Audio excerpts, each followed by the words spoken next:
In this tutorial, I'll show you how to connect your Interactive Brokers account to TradingView so you can trade directly from your charts. Don't forget to like and subscribe. First, open TradingView and make sure you're logged into your account. Once you're on the main screen, open any chart so you can access all trading features.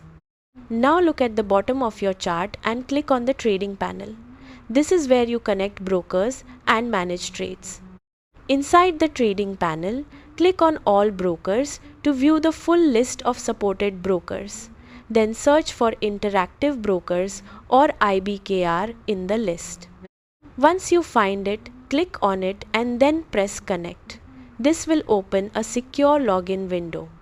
Enter your Interactive Brokers login details and complete any two-factor authentication if required. After that, your account will be linked automatically. Once connected, you'll be able to place trades, manage positions, and monitor your portfolio directly from TradingView without switching platforms. That's it. You've successfully connected IBKR to TradingView and can now trade seamlessly from your charts.